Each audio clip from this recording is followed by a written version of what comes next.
What if the first line of history was not the beginning, but the aftermath? What if writing did not emerge from innocence, but from recovery? Somewhere before the earliest Sumerian marks pressed into clay, something receded, quietly, like a shoreline swallowed before dawn.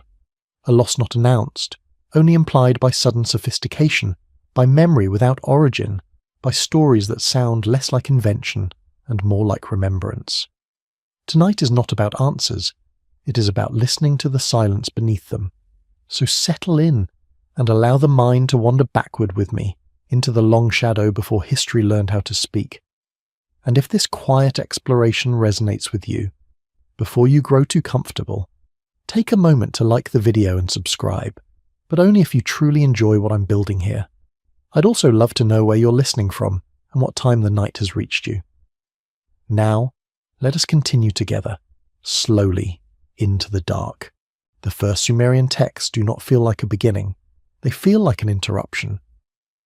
When archaeologists unearthed the earliest cuneiform tablets from Uruk, they expected clumsiness, trial marks, tentative symbols, the hesitancy of a culture inventing language for the first time. What they found instead was confidence, administrative precision, a system already burdened with accounting, ritual, hierarchy, and time. Writing did not arrive as a fragile experiment, it appeared as infrastructure. The clay tablets speak of grain rations, labour divisions, temple inventories, celestial calendars. They assume a world already complex enough to require recording. No myths of invention accompany them, no celebratory origin story. The symbols simply exist as though they had been waiting. Linguists have long noted this discomforting fact. Sumerian writing emerges almost fully formed, with no visible ancestral scripts leading up to it. There is no long trail of pictographic evolution preserved in the ground. The silence before it is vast. This absence is often dismissed as an accident of preservation. Clay decays, time erases, yet this explanation falters when placed beside the extraordinary density of what remains. We have tens of thousands of tablets from early Mesopotamia, many surviving floods, fires, and collapse. If a long developmental phase of writing existed, it left almost no trace, while its supposed culmination survived in abundance. The imbalance feels unnatural. Sumer itself complicates the narrative further. It does not arise slowly from surrounding cultures. It appears abruptly in southern Mesopotamia around 3200 BCE, already urban, already stratified, already specialized. Cities like Uruk swell to unprecedented size, with monumental architecture, standardized weights, complex theology, and international trade networks. This is not a village learning to walk. It is a civilization arriving with memory. Even the Sumerians seemed uneasy about their own origins. Their king lists stretch impossibly far into the past, naming rulers who reigned for tens of thousands of years before a great flood reset the world. Modern scholarship often treats these as mythological exaggerations, symbolic numbers stripped of literal meaning. Yet the structure of the lists is precise. Time is divided into before and after a cataclysm. The flood is not a metaphor. It is a boundary. Flood myths appear across cultures separated by oceans and millennia, but in Mesopotamia they carry a peculiar weight. The Epic of Gilgamesh does not describe the flood as distant legend. It is spoken of as inherited trauma, passed down through specific lineages. Utnapishtim does not discover immortality through virtue. He survives through knowledge. He remembers what was lost. Geology offers an uncomfortable resonance. At the end of the last ice age, rising seas swallowed vast coastal plains. The Persian Gulf basin, now underwater, was once a fertile lowland fed by rivers. Some researchers have proposed that this drowned landscape could have supported dense human populations long before Sumer rose on its northern edge. If such societies existed, their material culture would now rest beneath meters of sediment and salt water, largely inaccessible, largely silent. Writing in this context begins to look less like an invention, and more like a recovery tool, a technology deployed to stabilize a world that had already failed once. The earliest tablets are not poems or prayers. They are records. They count. They measure. They control. They impose order on chaos that feels remembered rather than imagined. The Sumerian language itself resists easy classification. It is a linguistic isolate, unrelated to Semitic tongues around it. No clear ancestors, No obvious descendants. It appears, thrives, and then fades, preserved only through scribal tradition long after it ceased to be spoken. A language without a family tree, surviving through deliberate maintenance, as if valued for reasons beyond communication. Scribes were not merely writers, they were guardians of continuity. Their training was arduous, ritualized, and deeply conservative. Errors were punishable. Variation was discouraged. Knowledge was to be copied faithfully, not improved. This mindset does not belong to a culture intoxicated by novelty. It belongs to one afraid of loss. Mainstream history explains Sumer as the natural outcome of agriculture, surplus, and social complexity. Yet this model struggles to explain timing. Anatomically, modern humans existed for tens of thousands of years before cities appeared. Symbolic thought, art, and ritual flourished long before farming. Why did civilization wait so long, and then arrive so suddenly? One answer is that it did not wait, that what we call the first civilization is simply the first one we remember. Writing does not mark the birth of complexity. It marks the point at which memory became externalized, durable enough to survive collapse.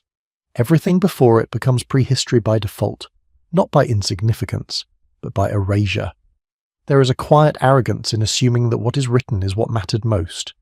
Oral cultures carried astronomical knowledge, ecological understanding, and social law for millennia without clay or ink. If such systems were disrupted by environmental catastrophe, warfare, or displacement, their disappearance would leave little trace, except, perhaps, echoes embedded in myth, ritual, and sudden leaps forward. Sumer's gods descend from the sky, but they also emerge from the deep. They bring tools, laws, and measurements. They teach humans how to rebuild. These stories are often dismissed as theological fantasy, yet they mirror a psychological reality. A people inheriting fragments of something older, something broken, something only partially understood. The first line of Sumerian history is neat, administrative, controlled. It does not mourn what came before. It does not explain itself. It simply proceeds, as though looking back were too dangerous or too painful or too destabilizing. What lies before that line is not empty. It is unlit. And perhaps that is the most unsettling thought. That history did not begin because humanity awakened, but because it forgot. That writing was not born from curiosity alone, but from fear. Fear that whatever had already been lost once could vanish again if not pressed into clay, counted, sealed, archived. If that is true, then the silence before Sumer is not a void. It is a wound. And wounds, even when healed, leave shapes beneath the skin, shapes that can still be felt, if one listens closely enough. The space before Sumerian history is often labelled with a single word: prehistoric. It sounds neutral, even scientific, yet it carries an assumption so powerful it rarely gets questioned, that nothing worth remembering happened there, that without writing, human experience dissolved into indistinct repetition. But absence of text is not absence of time, it is absence of permission to remember. Archaeology, when pressed gently, begins to resist this simplification. Beneath the cities of Sumer lie layers that do not tell a smooth story of gradual ascent. Instead, they speak of interruption. Thick bands of silt appear in multiple sites across southern Mesopotamia. Ur, Kish, Shuruppak, evidence of massive flooding events. These are not seasonal overflows. They're abrupt, destructive, and region-wide. Entire occupational layers are buried, sealed, forgotten. The dates of these flood deposits do not always align perfectly, which has allowed debate to fragment their significance. Some scholars treat them as local disasters, unrelated and mundane. Yet when viewed together, they sketch a pattern of instability at precisely the moment when human societies were most vulnerable. The transition from mobile lifeways to fixed settlements. A single catastrophic event could undo generations of accumulated knowledge. Geology widens the frame even further. At the end of the Younger Dryas, roughly 11,700 years ago, global temperatures rose rapidly. Ice sheets melted. Sea levels climbed more than 100 meters over several millennia. Coastlines retreated inland, swallowing deltas, estuaries, and fertile plains where early populations likely clustered. The map of the world was redrawn. slowly but relentlessly. For communities living along those ancient shores, this was not an abstract process. It was lived experience. Fields salinized, rivers shifted course, sacred places vanished beneath water. Migration was not a choice but a necessity. In such conditions, continuity becomes fragile. Knowledge that is not portable is knowledge that dies. The archaeological record reflects this fragility. There are gaps, long ones, where human presence should be visible but is not. This is often attributed to lack of excavation or preservation, yet underwater surveys have repeatedly demonstrated that entire landscapes now lie beyond traditional reach. Submerged stone tools off the coasts of India, Australia and Europe hint at lost chapters written on land that no longer exists.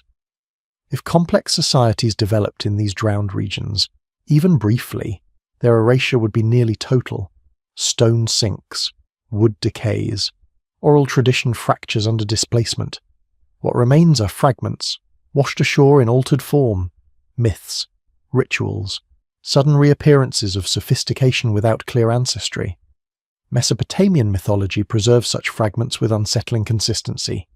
The flood is not an isolated motif but a structural reset. Before it, kings rule for impossibly long spans. After it, time compresses, mortality asserts itself, and civilization resumes under constraint. This is not how purely symbolic stories behave. It is how memory behaves after trauma, distorted, selective, but persistent. The Sumerians did not portray themselves as inventors emerging from darkness. They described themselves as inheritors. The gods establish cities. The gods define laws. The gods measure the heavens. Humans receive, maintain, and occasionally lose what was given. Progress is not linear. It is cyclical, fragile, conditional. Modern frameworks struggle with this because they prefer continuity. A steady march from hunter-gatherer to farmer to city builder reassures us that history is predictable. But predictability dissolves under the weight of catastrophe. Environmental collapse does not negotiate with cultural timelines, it interrupts them. There is growing evidence that early human populations were more capable than once assumed.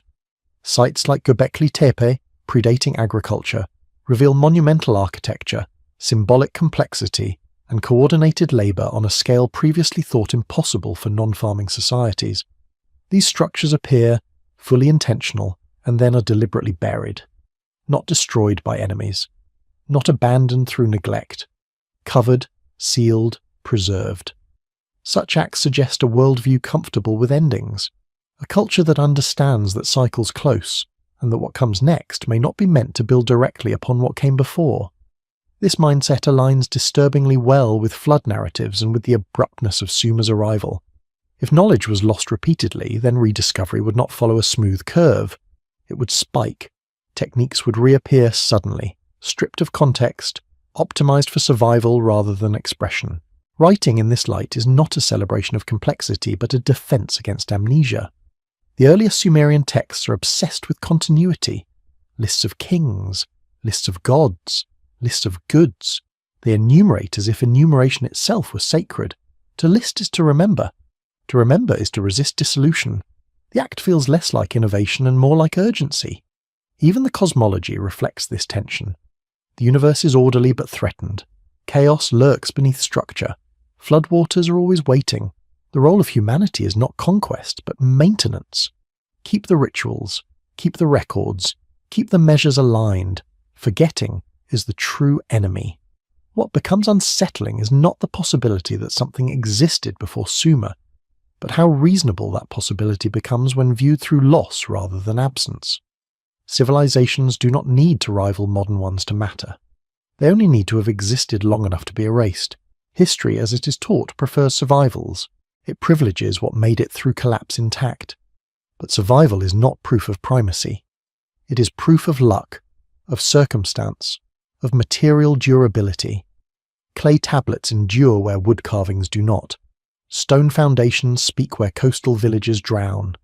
The question then shifts, quietly but irrevocably. Not why Sumer was first, but what conditions allowed Sumer to be remembered, and what precisely failed before it, so completely that even the act of remembering had to be reinvented. Between the flood layers and the first written lines lies a silence that feels deliberate, heavy with omission. It is the kind of silence left when a story has been interrupted mid-sentence, and resumed generations later by someone who only half remembers the beginning. As Sumerian civilization stabilized itself along the riverbanks, another tension quietly emerged beneath its confidence. The awareness that the world had already ended once before. This awareness did not express itself as panic, but as ritual vigilance.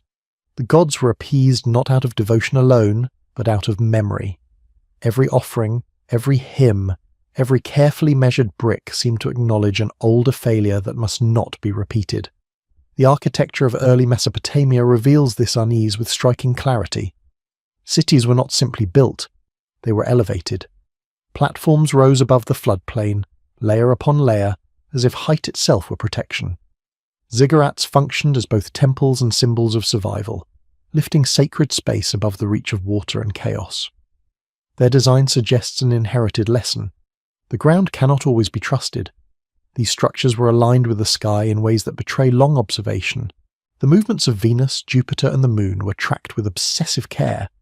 Astronomical cycles were not curiosities, they were warnings. Deviations were read as messages, signs of imbalance.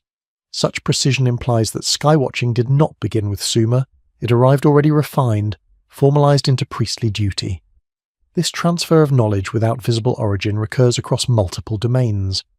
Mathematics appears in Sumer not as playful experimentation, but as applied system.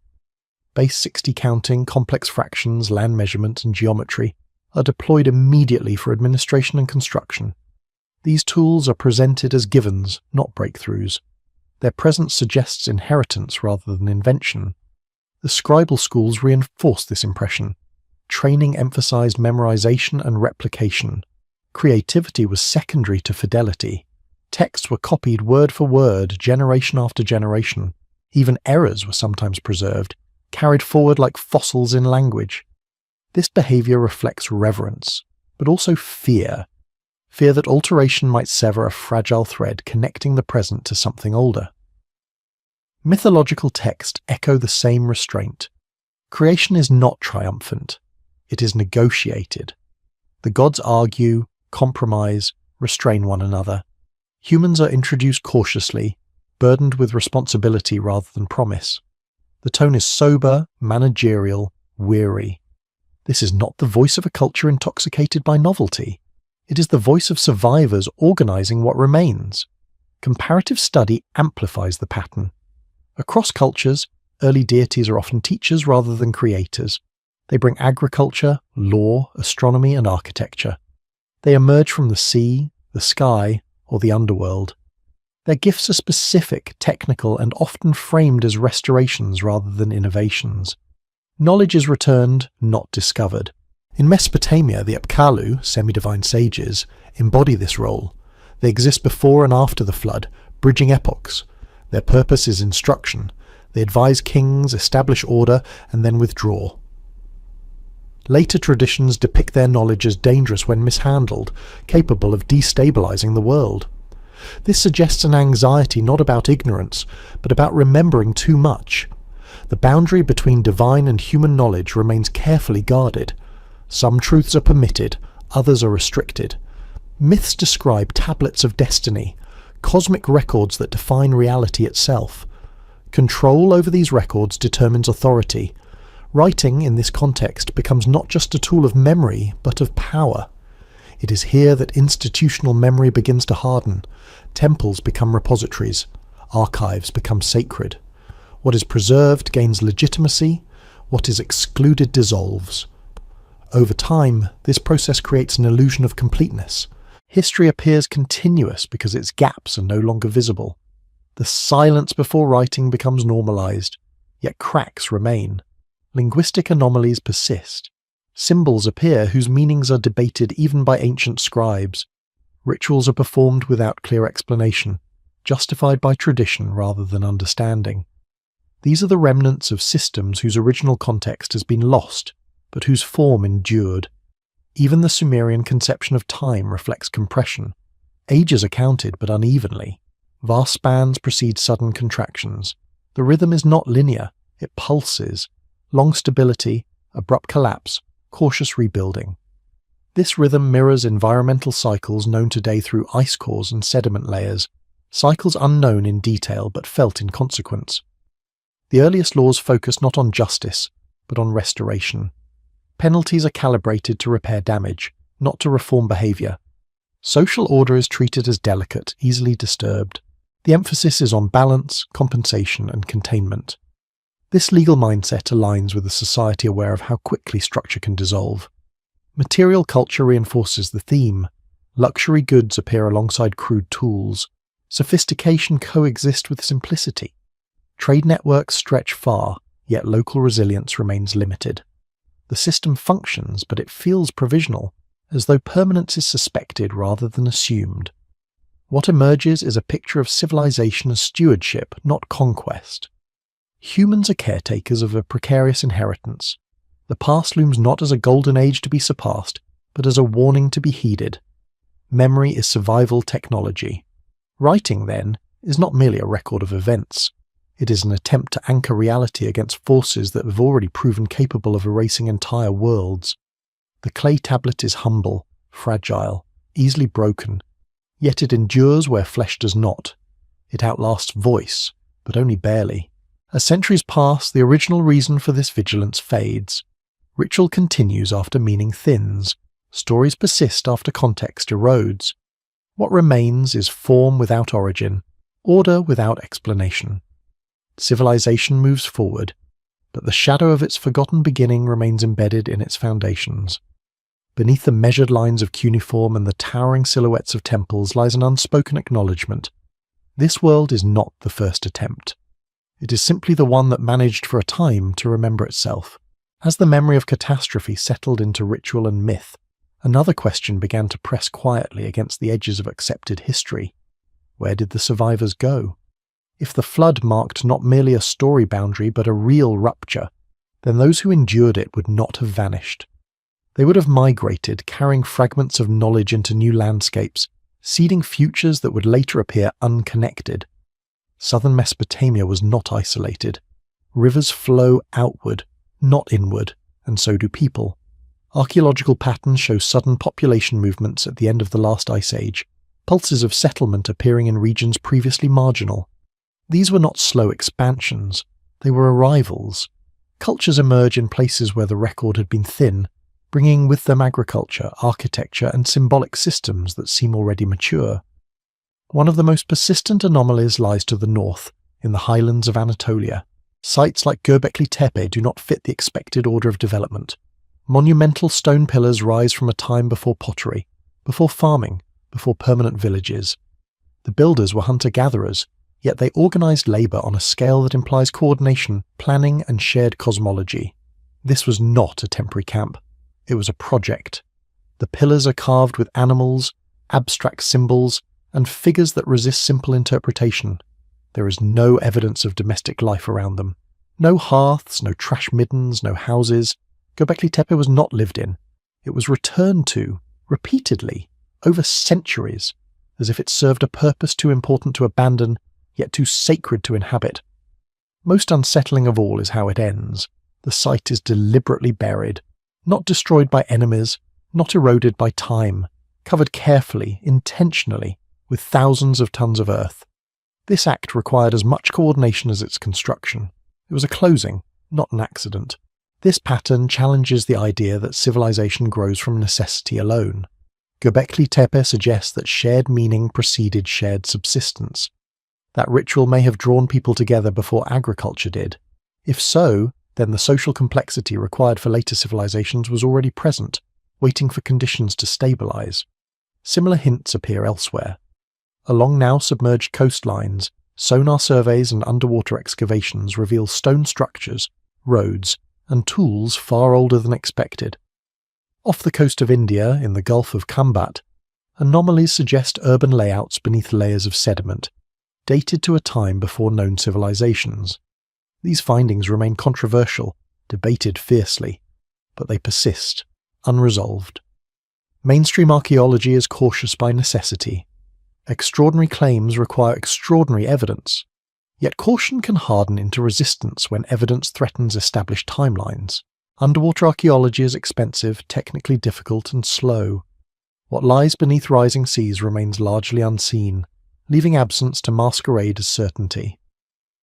If survivors of an earlier world retreated inland, they would have carried not full systems but fragments, techniques without explanation, symbols divorced from original context. Over generations, these fragments would adapt to new environments, crystallizing into distinct cultures that nevertheless shared deep structural similarities. This could explain why early civilizations across the world exhibit sudden sophistication without clear local precursors. In Egypt, monumental architecture appears rapidly, aligned with astronomical precision. In the Indus Valley, urban planning emerges with standardized bricks and drainage systems, yet little evidence of gradual experimentation. In China, early dynasties speak of sage kings who arrive already wise. Each tradition insists on inheritance. Knowledge is received from ancestors, gods, or culture heroes. Innovation is framed as restoration. The past is revered not because it was primitive, but because it was complete. The routes of migration may no longer be traceable in straight lines. Rivers have changed course. Coastlines have vanished. Deserts have expanded. But genetics offers subtle clues. Bottlenecks appear in human DNA around the same period, suggesting population stress followed by expansion. Diversity narrows, then slowly widens again. This is what survival after catastrophe looks like. Language, too, carries faint echoes. Certain core concepts recur across unrelated language families. Words for mother, water, sky, stone. While some overlap is expected, the persistence of shared symbolic associations hints at a common reservoir of meaning, diluted but not erased. The question is not whether a single lost civilization ruled the globe. That notion oversimplifies complexity. Rather, it is whether human societies have risen to high levels of organization before, only to be reduced, not to nothing, but to survivable fragments. Civilization does not reset to zero. It fractures. What we call the Neolithic Revolution may not be a revolution at all, but a recovery. Agriculture re-emerges because it must. Monumental building resumes because the impulse never disappeared. Writing returns because memory once failed catastrophically, and the cost of forgetting proved too high. Sumer sits at a crossroads of these currents. It gathers fragments from north and south, land and sea, myth and method. It stabilizes them long enough to leave a record. That record becomes history. Everything else becomes prehistory by default. Yet the buried temples of Anatolia and the drowned plains beneath the oceans continue to whisper another possibility.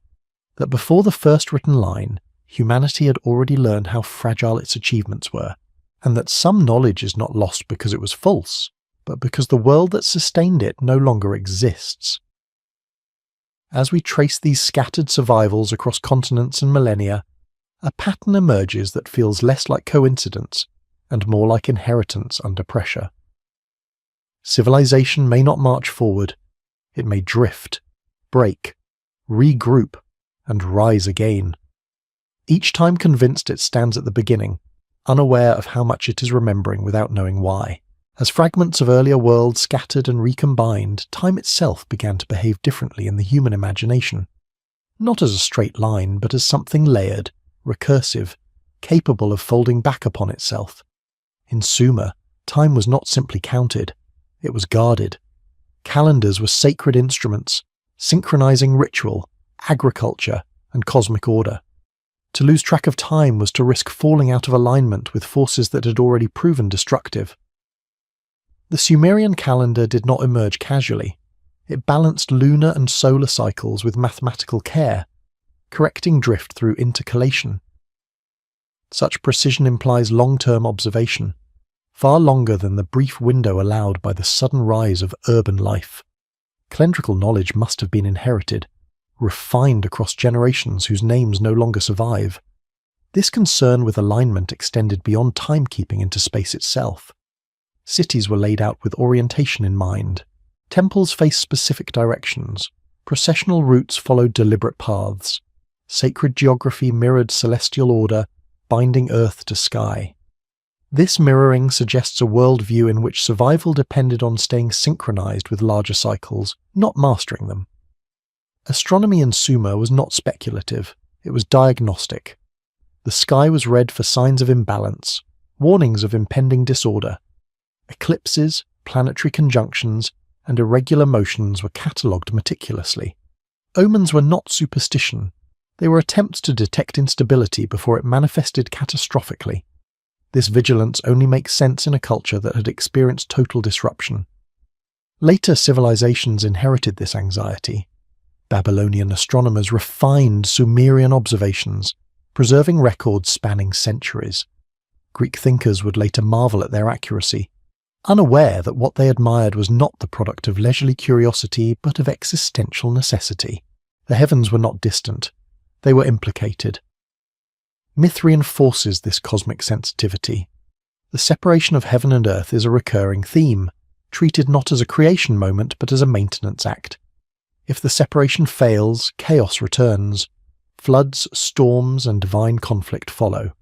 The universe requires constant balance, achieved through ritual, law, and remembrance.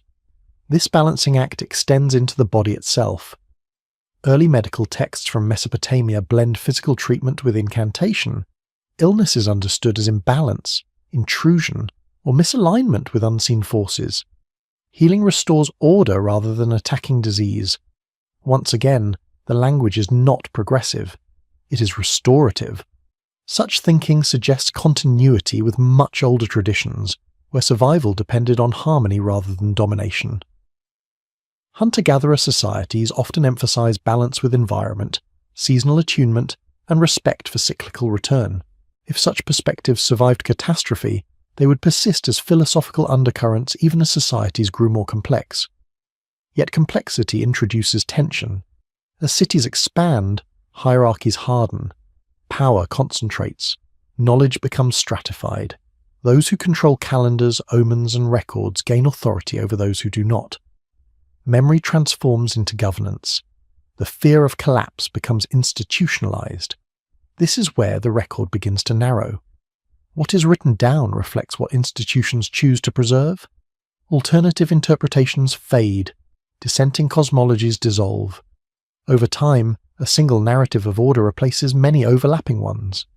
The illusion of linear progress strengthens as variability disappears from the archive. Still, anomalies persist. Certain rituals continue long after their meanings are forgotten. Festivals mark celestial events no longer observed directly. Symbols endure whose origins cannot be explained. These survivals act like pressure points, reminders that the official story rests atop deeper strata. One such survival is the persistent idea of previous ages, not metaphorical eras but literal worlds that ended. Hesiod's Ages of Man, the Hindu Yugas, the Mesoamerican suns, all describe cycles of creation and destruction. Humanity does not advance indefinitely. It repeats itself under different conditions, sometimes remembering, sometimes not. These traditions vary in detail but agree on structure. Each age ends through imbalance. Fire, water, wind, or darkness sweep the slate clean. Survivors emerge altered, diminished, tasked with rebuilding under new constraints. Knowledge is partially retained, partially lost. Memory becomes selective. Modern thought often relegates these ideas to mythic imagination. Yet when compared with geological evidence of abrupt climate shifts, mass extinctions, and rapid sea level rise, they feel less fanciful. Cultures may have encoded environmental memory into story because story was the only medium resilient enough to carry it forward. Sumerian texts rarely speculate about the future, they look backward or inward. Prognostication focuses on avoiding repetition, not achieving transcendence. This backward gaze contrasts sharply with later narratives of progress. It suggests a civilization oriented around caution, not conquest. The tools of that caution, writing, measurement, ritual, are double-edged. They preserve memory, but they also constrain it. What cannot be standardized struggles to survive. Oral nuance flattens into symbol. Lived experience becomes abstraction. Over time, the record grows cleaner even as reality remains messy. This cleansing creates distance. Later generations inherit texts without the emotional weight that produced them. Floods become allegory. Omens become superstition. Calendars become bureaucracy. The original urgency fades, leaving behind form without fear, yet fear has a way of returning. When rivers overflow, when skies darken, when systems strain, old stories resurface. They feel familiar even when unrecognized. They resonate because they describe patterns humanity has endured before. If Sumer marks the first line of written history, it also marks the beginning of forgetting why writing mattered. The deeper purpose, to anchor memory against annihilation, slowly dissolves into administration and power. The technology survives. The reason dulls. What remains beneath the record is a quiet continuity of experience. Humanity adapting again and again to forces beyond control. Each cycle believing itself unprecedented. Each cycle leaving traces for the next to misinterpret. In this light, the question is not whether civilizations existed before Sumer, but whether civilization itself is older than its memory, and whether what we call history is merely the most recent attempt to hold still against a world that refuses to remain stable. As civilization hardened around record, ritual, and hierarchy, something quieter began to occur beneath the surface, a narrowing of acceptable memory. What survived catastrophe was not only filtered by environment, but by authority. Knowledge that once moved freely through story and song became fixed, regulated, and eventually owned. In Sumer, literacy was not widespread. Writing belonged to institutions. Temples and palaces trained scribes, determined curriculum, and decided which texts were worthy of preservation. This control shaped history long before historians existed. What entered clay endured. What remained outside it thinned with each generation. The earliest texts reveal this process in motion. Administrative documents vastly outnumber mythic or reflective ones. Grain, labour, property, debt. These are the priorities that survive because they served power. Emotional memory, lived experience, and alternative cosmologies were less likely to be recorded, not because they were unimportant, but because they were not useful to governance. This imbalance creates a subtle illusion. When modern scholars reconstruct the past, they rely on what remains. The archive appears orderly, rational, managerial. It suggests a people focused on control rather than contemplation, yet absence distorts perception. What is missing may represent entire modes of understanding erased not by disaster, but by disinterest. Even myth, once committed to writing, begins to change. Oral traditions are fluid. They adapt to context, emphasize relevance, allow contradiction. Written myth freezes a version in time. Variation becomes error. Once canonical, stories stop evolving. They survive, but at a cost. This freezing mirrors a deeper shift in human relationship to knowledge. Earlier systems treated understanding as something enacted, embodied, renewed through ritual. Later systems treat it as something stored. The difference is subtle but profound. Stored knowledge can be hoarded.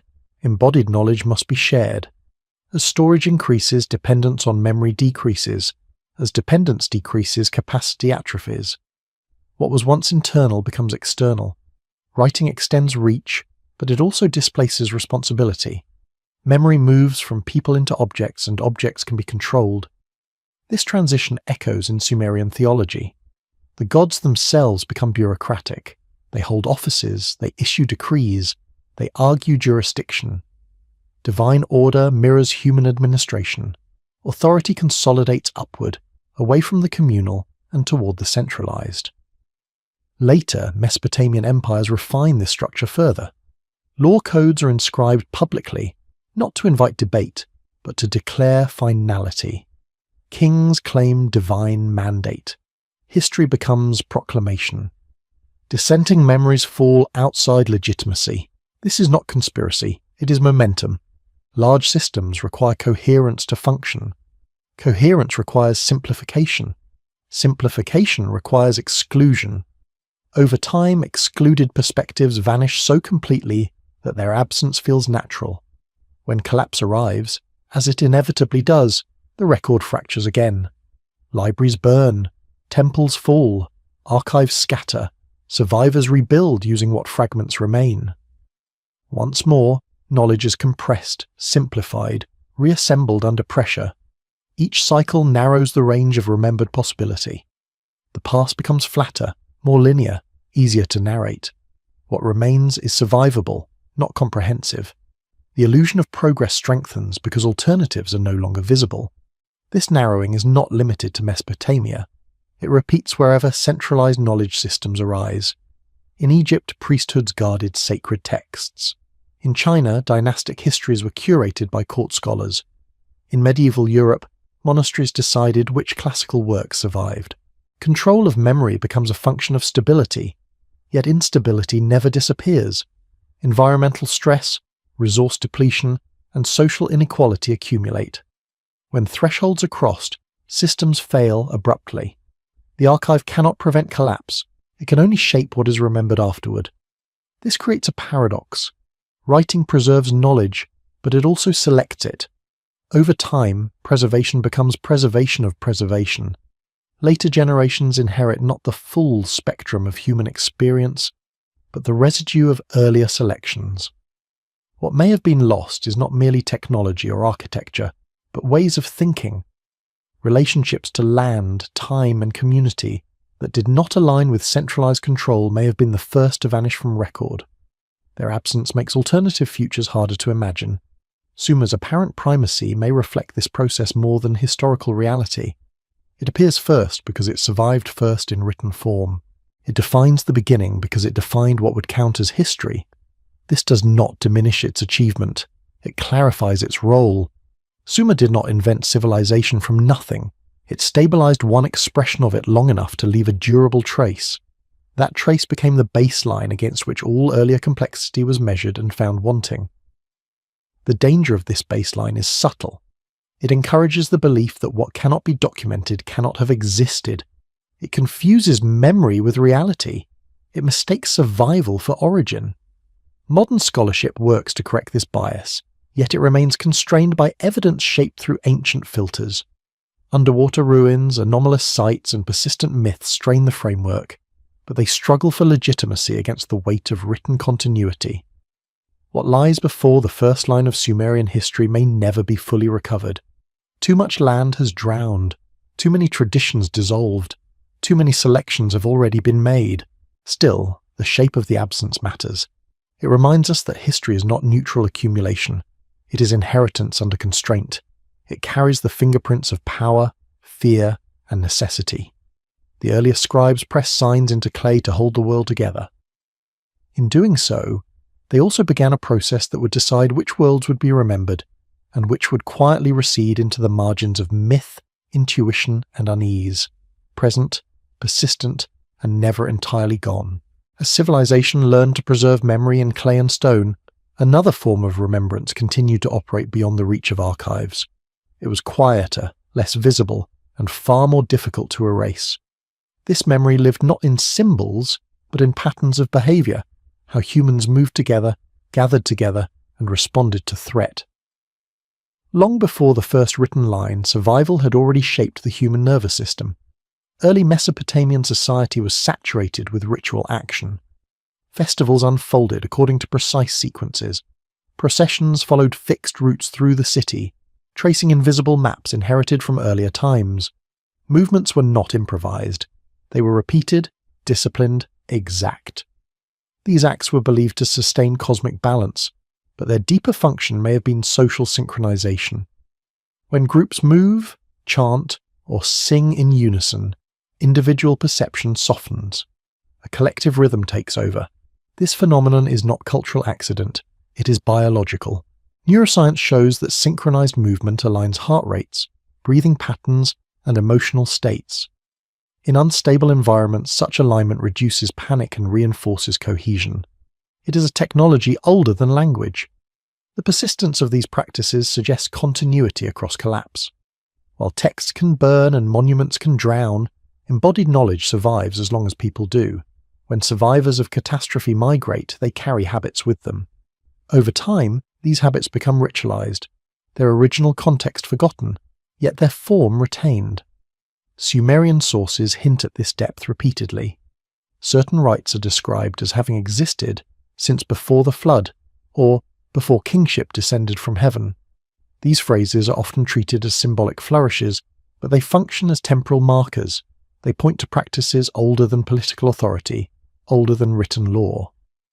This suggests that organized behavior preceded organized governance. Humans learned how to coordinate under pressure long before they learned how to rule. Writing arrives late to this process, formalizing what bodies already knew how to do. Music reinforces this interpretation. The earliest Mesopotamian instruments were designed for resonance rather than melody alone. Drums, flutes, and lyres emphasize rhythm and sustained tone. Such sounds entrain the nervous system, inducing calm or focus. In ritual contexts, they stabilize group emotion. This is not art for leisure, it is regulation. Even architecture reflects this bodily orientation. Early temples are not optimized for visibility, but for acoustics. Enclosed chambers amplify voice. Narrow corridors control movement. Sacred spaces guide bodies into specific postures and patterns.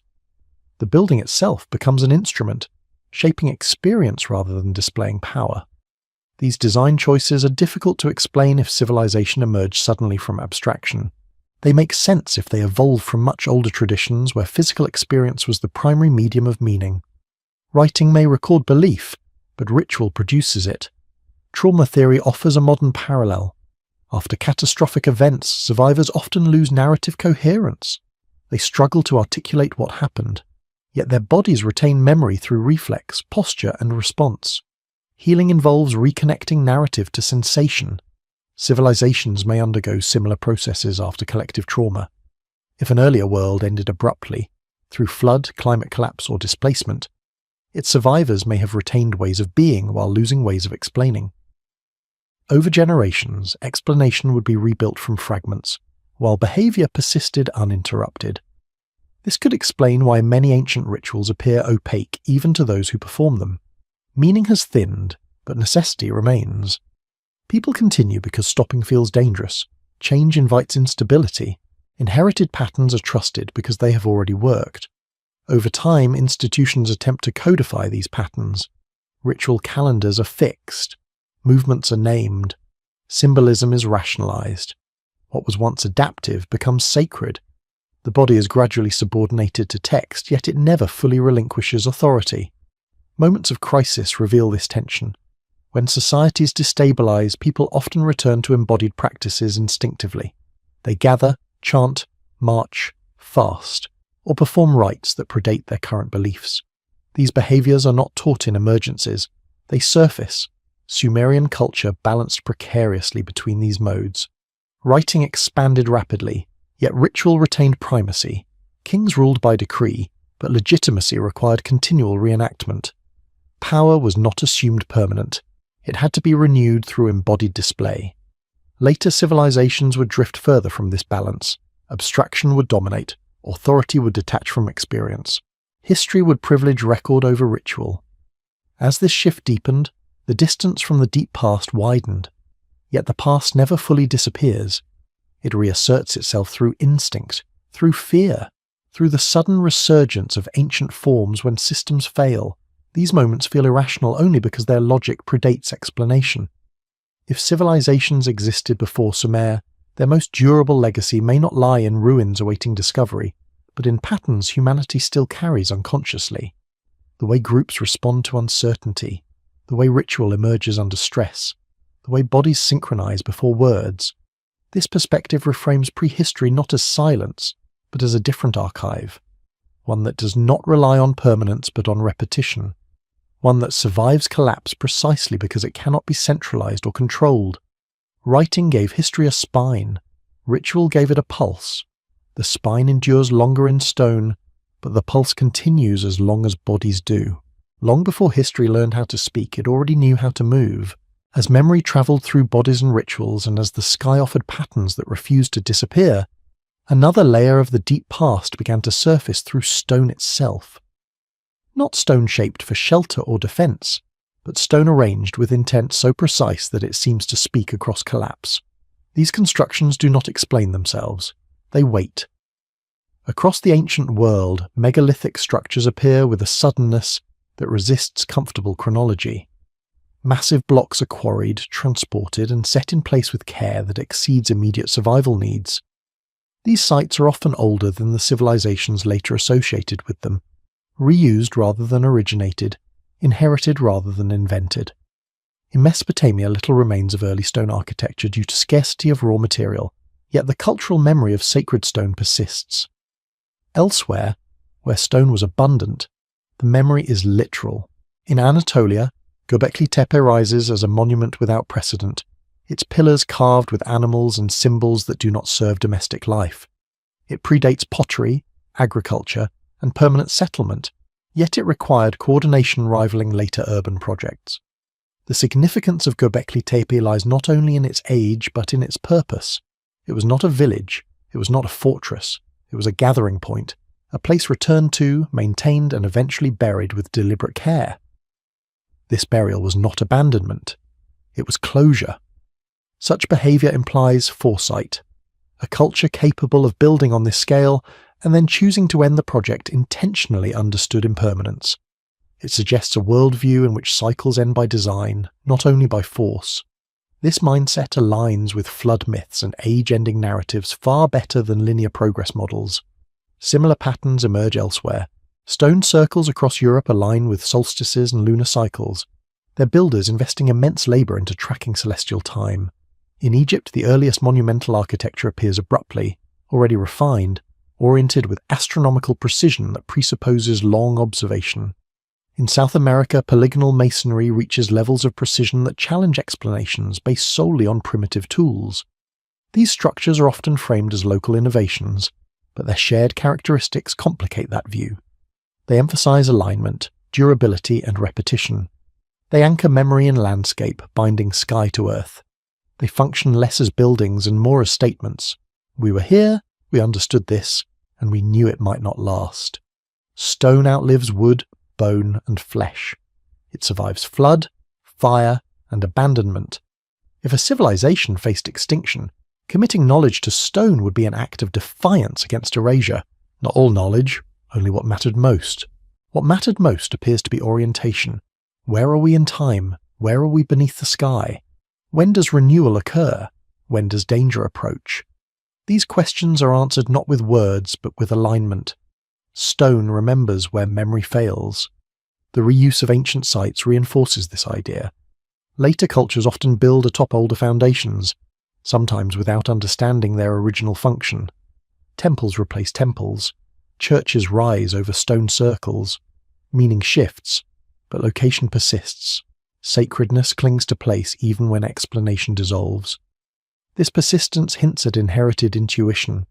People return to certain sites not because texts instruct them to, but because something feels anchored there. The land itself seems to hold memory.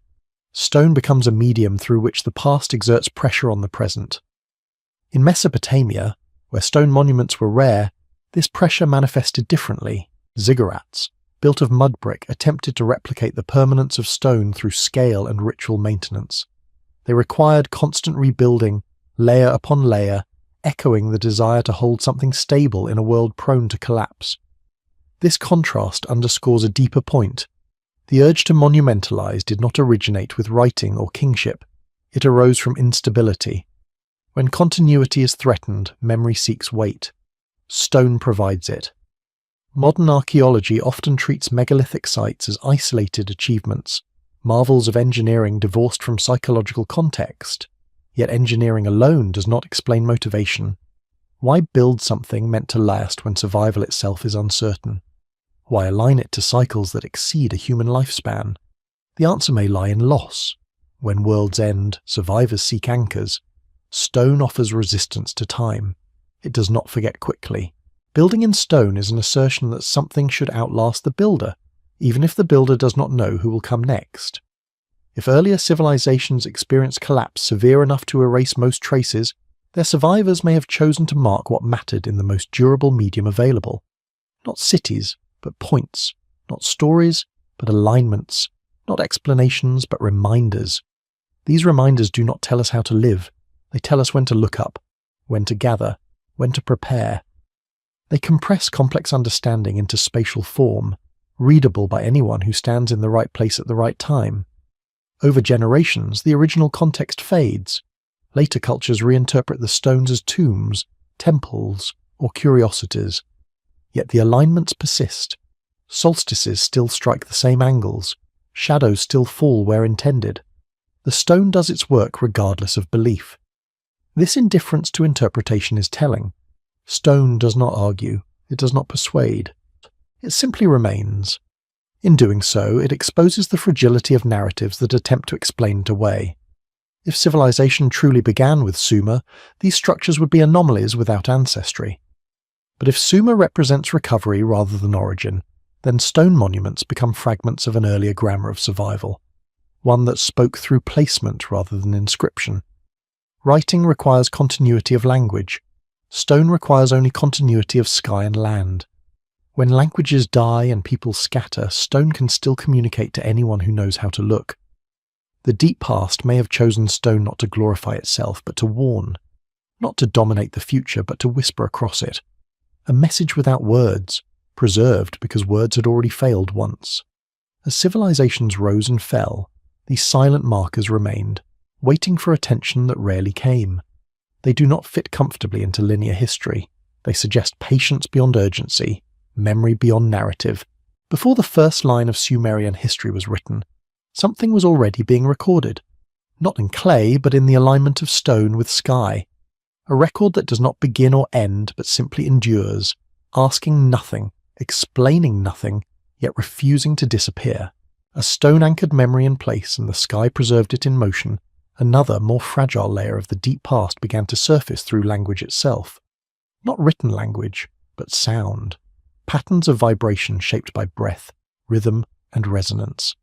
Long before symbols hardened into script, meaning travelled through voice, and voice carried knowledge in ways that stone and sky could not.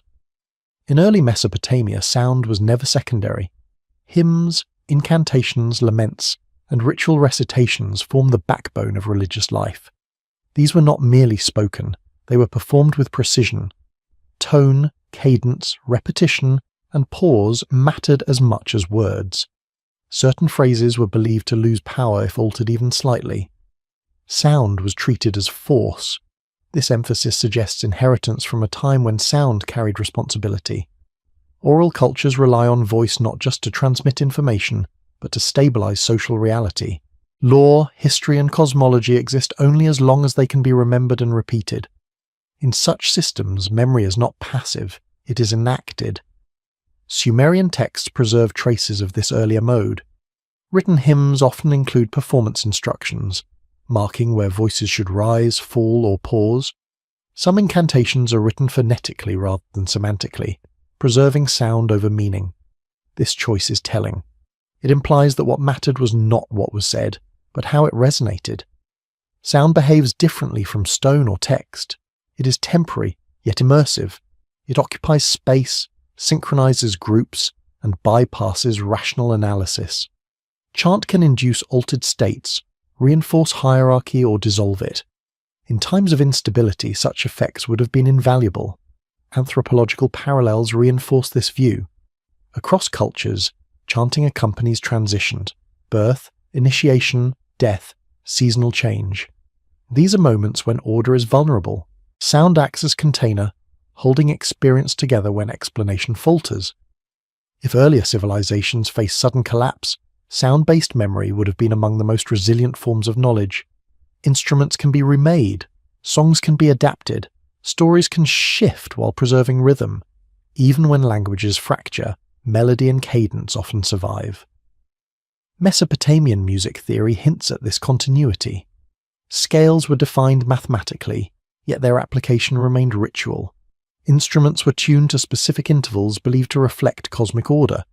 Harmony was not aesthetic alone, it was ethical. Proper sound maintained balance. This belief aligns with broader ancient thought. In China, harmony governed governance. In Greece, music shaped character. In India, mantra altered reality. These traditions emerge independently, yet converge on the idea that vibration organizes experience. Such convergence suggests deep roots. Sound may have been humanity's first technology for regulating collective behavior. Before walls or laws, rhythm coordinated movement. Before calendars, song marked season. Before writing, voice preserved lineage. Writing disrupts this dynamic subtly. Once words are externalized, Sound becomes secondary, meaning shifts from vibration to symbol. Authority moves from performer to text. This transition expands reach, but weakens immediacy. In Sumer, this shift is visible, but incomplete. Written incantations coexist with oral performance. The tablet supports the voice, not replaces it. Over time, however, the balance changes. Sound becomes subordinate to script. Ritual persists, but explanation dominates. This change alters how memory behaves. Written history favors sequence. Oral history favors pattern. Sequence implies progress. Pattern implies recurrence. The deep past, shaped by cycles of collapse and renewal, fits pattern better than sequence. As writing privileges sequence, pattern recedes into myth and ritual. What cannot be ordered chronologically is dismissed as symbolic, yet symbols often carry memory more faithfully than dates. The earlier Sumerian laments offer a glimpse of this tension. They mourn destroyed cities not as past events, but as ever-present wounds. The fall of Ur is sung repeatedly, as if re-experienced each time. Time collapses. Loss is not finished. It returns. This recurrence mirrors trauma response. Events that overwhelm narrative processing are relived somatically. Voice becomes the medium of survival when explanation fails. Civilizations may process catastrophe similarly. If earlier worlds ended abruptly, their memory may have persisted not as story, but as tone, not as fact, but as feeling. Over generations, this feeling would attach to new events, new gods, new narratives, yet retain its emotional signature. This could explain why ancient texts often feel mournful even when describing prosperity. A baseline awareness of fragility permeates them. Celebration is tempered. Triumph is provisional. The voice carries caution even when the words praise. Sound also resists central control. Unlike text, it cannot be fully standardized. Each performance introduces variation. Authority must be continually reenacted. This makes sound-based systems adaptive but unstable. Institutions favor stability. Over time, they privilege text. Sound is disciplined, ritualized, eventually marginalized. What remains are echoes, chants whose meanings are no longer clear, melodies detached from origin. Yet echoes persist in religious liturgy, in national anthems, in protest chants. When systems strain, people turn to voice instinctively. They gather and sound together, seeking alignment. This instinct may reach back further than we imagine. It may be the residue of earlier collapses when voice was the last reliable medium left. If civilization existed before Sumer, its most intimate legacy may not lie in monuments or myths, but in the way humans use sound to hold themselves together under pressure, in the rhythms that emerge spontaneously in crisis, in the chants that precede understanding. The first line of written history marks the moment when memory began to privilege silence. Symbols pressed into clay over breath released into air. Something was gained, something was lost. Yet the voice did not disappear. It continued beneath the text, carrying patterns older than language itself, waiting for moments when the written record proves insufficient, and humanity must once again remember how to speak together in the dark. Beneath stone, sky, ritual, and sound, another record endures, one that does not rely on memory, belief, or intention. It is written into flesh itself. The human body carries a history older than any archive, shaped not by choice but by survival.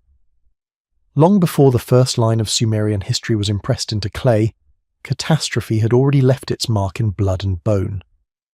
Modern genetics has revealed an uncomfortable truth. Human populations have not grown smoothly.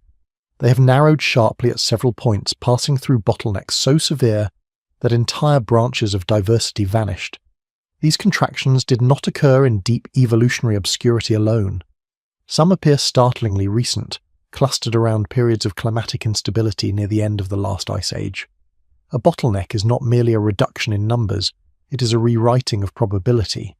Traits that survive do so not because they are optimal, but because they happen to be present in those who endure. Cultural capacity narrows alongside genetic diversity. Skills, languages, and ways of knowing disappear quietly without ceremony. The archaeological record reflects these contractions unevenly. In some regions, continuity persists. In others, occupation layers vanish abruptly. Tools change suddenly. Artistic traditions end. These shifts are often explained as migration or innovation, but genetics suggests another possibility: replacement through survival. If only a fraction of a population lives through catastrophe, the future is built from whatever that fraction happened to carry. Civilization does not restart from its highest point, it restarts from its narrowest. This has implications for how we understand early complexity. Advanced knowledge may not have been evenly distributed within a lost society. It may have been held by specialists, navigators, astronomers, ritual leaders, whose survival was not guaranteed. If they were lost, their knowledge vanished with them, regardless of how advanced it once was. Survivors would rebuild using what remained: fragments of technique, partial understanding, practices divorced from explanation. Over generations, these fragments could harden into tradition without context. Civilization would appear to arise suddenly, but it would be assembling itself from incomplete inheritance. Sumerian culture exhibits signs of this narrowing. Its technical systems are sophisticated yet tightly constrained. Mathematics is powerful but applied conservatively. Architecture is monumental but formulaic. Mythology is rich but repetitive. Innovation occurs but within strict boundaries. This conservatism may reflect inherited caution. After collapse, experimentation carries risk. What survived once is trusted. What failed is avoided, even if its failure was circumstantial rather than intrinsic. Over time, this creates rigidity mistaken for order. Genetic bottlenecks also affect temperament. Studies suggest that populations shaped by repeated stress may exhibit heightened sensitivity to threat, stronger in-group cohesion, and increased ritualization. These traits enhance survival in unstable environments, but they also encourage conformity and resistance to change. Sumerian society reflects this psychology. Social roles are sharply defined. Deviance is regulated. Omens are scrutinized. Ritual repetition is constant. Stability is pursued not through flexibility, but through control. Later civilizations inherit this posture. Empires rise built on inherited fear of disorder. Law becomes more rigid. Authority becomes more centralized. Memory becomes curated. The trauma that shaped early survival becomes institutional habit. Over time, the origin of this fear is forgotten. What remains is behavior without memory, rules without context, prohibitions whose rationale has dissolved. Civilization enforces order without remembering why disorder was once so catastrophic. This forgetting is not accidental, it is adaptive. Remembering trauma constantly is debilitating. Survivors must move forward. Yet forgetting carries cost. When the reasons for caution fade, systems grow brittle. They repeat old patterns without recognizing them. Genetics cannot preserve stories, but it preserves predisposition. A species shaped by a repeated collapse may carry an inherited unease with excess novelty or imbalance. This unease surfaces as myth, lore, ritual, and taboo. Flood narratives, for example, may encode not a single event, but a composite memory of repeated loss. Genetic stress combined with cultural memory reinforces the warning: do not trust stability, prepare for reversal. If this is so, then prehistory is not empty time, it is formative pressure. It shaped not only what humans knew, but how they responded to knowing. The tendency to seek permanence, the urge to monumentalize, the anxiety around forgetting, these may be inherited responses to worlds that ended too quickly. Sumer emerges at a moment when genetic recovery and environmental stabilization align just long enough for writing to take hold. The population is large enough, the climate stable enough, the inheritance sufficient enough. History begins not because humanity became intelligent, but because it finally had room to remember. Yet even then, the memory is incomplete. The bottleneck has already done its work. What Sumer remembers is what survived, not what existed. Its history is foundational, but not comprehensive.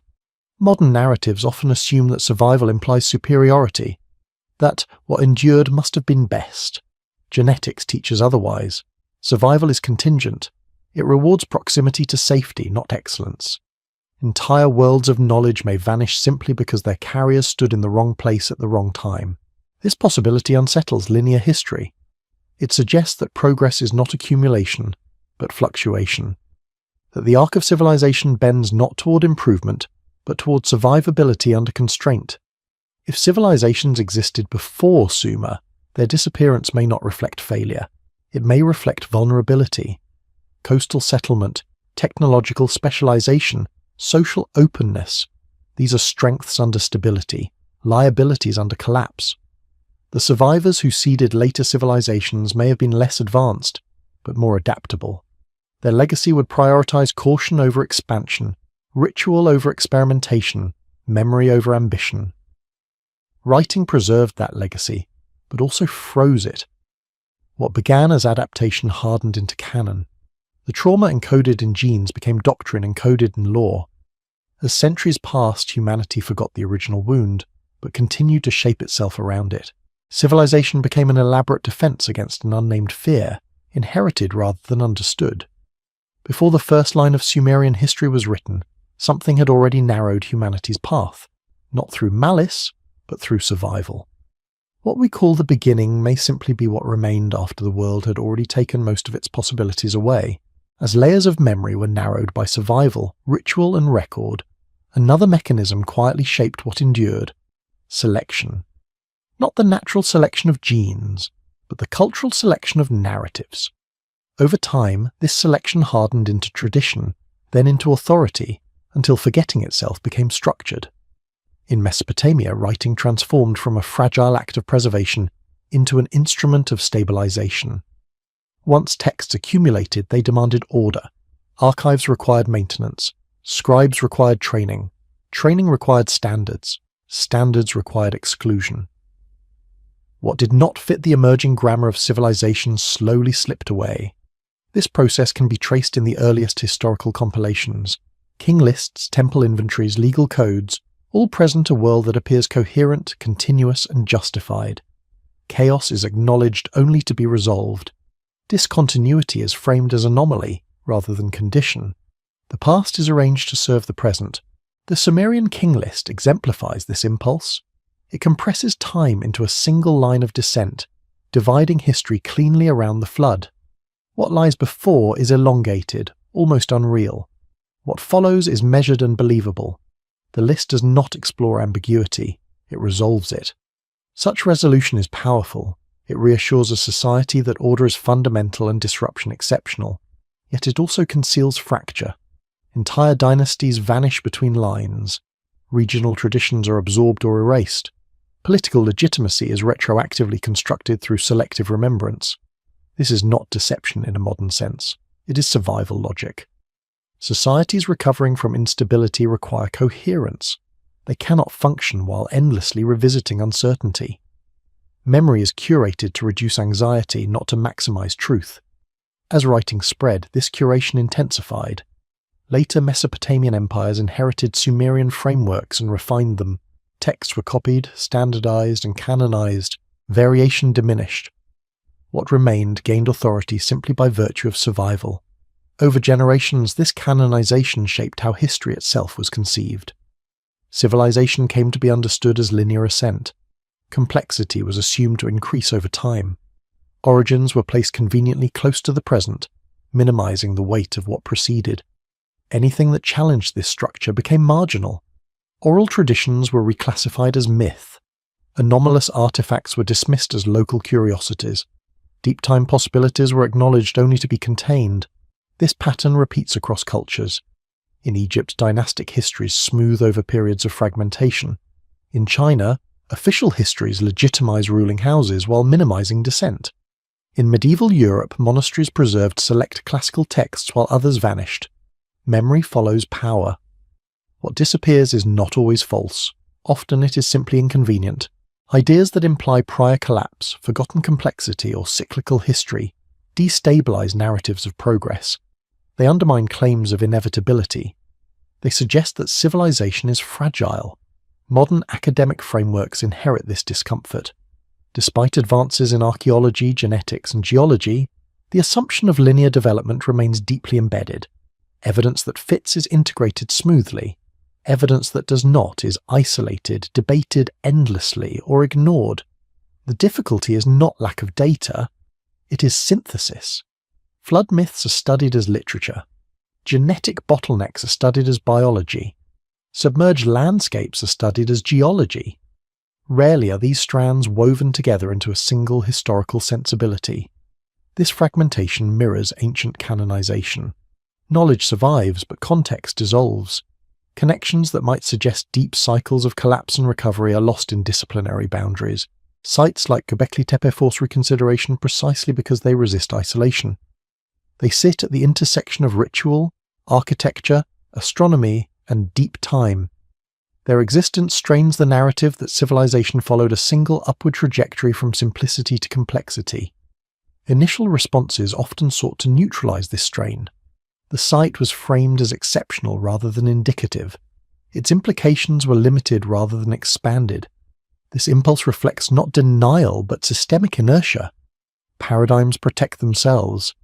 They define what counts as evidence, what questions are legitimate, and what answers are acceptable.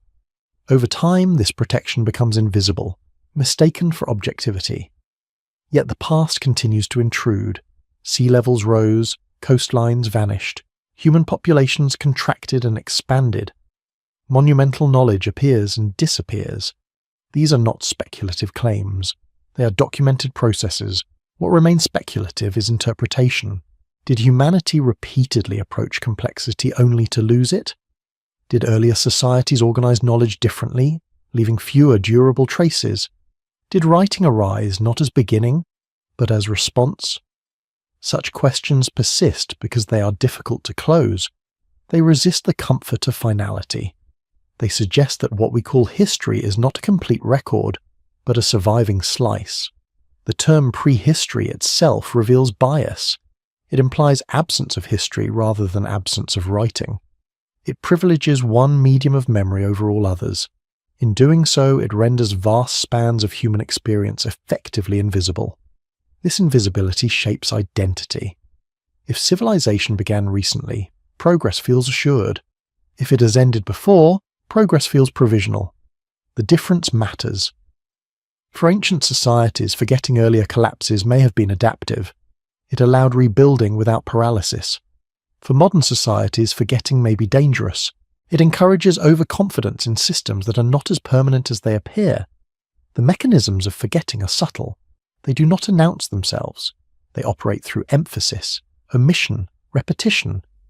What is taught becomes truth. What is repeated becomes real. What is excluded fades. Yet something resists exclusion. A sense of unease beneath linear narratives. A pull towards cycles rather than lines. An intuition that the silence before recorded history is not empty, but compressed. This intuition surfaces whenever anomalies accumulate, when myths align too closely with geology, when genetic data hints at sudden loss, when monuments appear without ancestors. These moments feel unsettling because they threaten coherence. Rather than resolve them prematurely, it may be worth allowing them to remain open, not as gaps to be filled hastily, but as reminders of scale. History, as written, is shaped by what survived selection, natural, cultural, and institutional. What did not survive may still matter. The violence of forgetting rarely looks violent. It looks like order. It looks like clarity. It looks like a clean beginning. But beneath that beginning lies pressure, and pressure suggests weight. Something was there before the first line of Sumerian history, not as a neat origin, but as accumulation, collapse, and residue. What remains is not absence, but compression, waiting for a framework willing to feel its depth. As authority wrapped memory in divinity and law, another transformation quietly unfolded, one more subtle than conquest, more enduring than architecture. Time itself was redefined, not merely measured, but interpreted, not simply observed, but disciplined. And in that discipline, vast stretches of the past were compressed into abstraction. In Sumer, time was not an open horizon. It was segmented, ordered and moralized. Calendars regulated labour and ritual. Festivals reenacted cosmic events. Days were assigned qualities, favourable or dangerous, based on celestial alignment. Time became something to obey rather than inhabit. This structuring of time served stability. When survival depends on coordination, shared rhythm is essential. Yet it also reshaped perception. Events no longer floated freely in memory. They were slotted into sanctioned frameworks. What did not fit those frameworks lost coherence and eventually presence. The flood is the clearest example. It is placed firmly as a boundary. Before it lies a mythic expanse stretched and vague.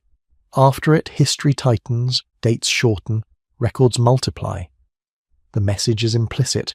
Meaningful time begins here. This boundary is powerful precisely because it is artificial. It does not erase what came before, but it renders it inaccessible. The pre-flood world becomes conceptually distant, no longer part of lived continuity.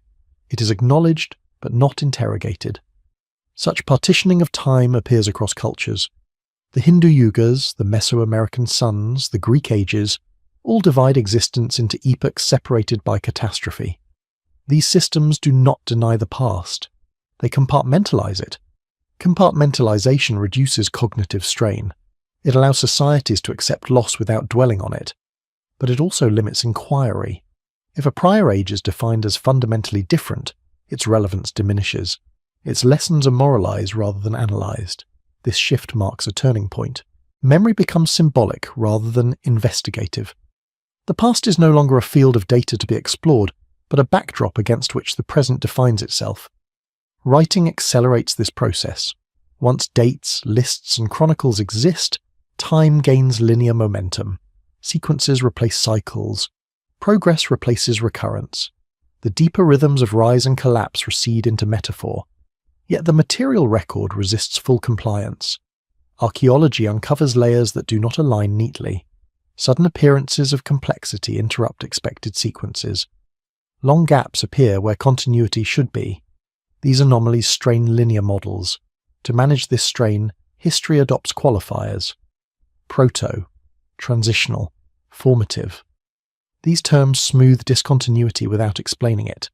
They create the appearance of flow where rupture may have occurred.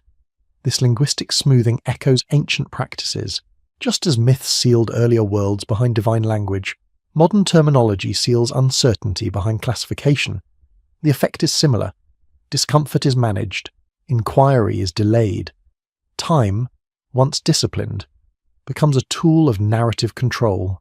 By defining beginnings precisely, everything before becomes prelude. By defining progress narrowly, alternative trajectories disappear. The assumption that complexity increases steadily over time is particularly powerful. It reassures modern sensibility. It places the present at the apex. It frames earlier ambiguity as immaturity rather than difference. But this assumption falters under scrutiny. Hunter-gatherer societies demonstrate complex social organization, ecological knowledge, and symbolic depth without agricultural writing. Monumental sites appear before farming. Sophisticated astronomy appears before urbanization. These facts do not suggest linear ascent. They suggest oscillation. Capacities emerge, vanish, and re-emerge under different conditions. Complexity is not a destination. It is a state. If earlier civilizations reached high levels of organization and then collapsed, their absence would distort timelines.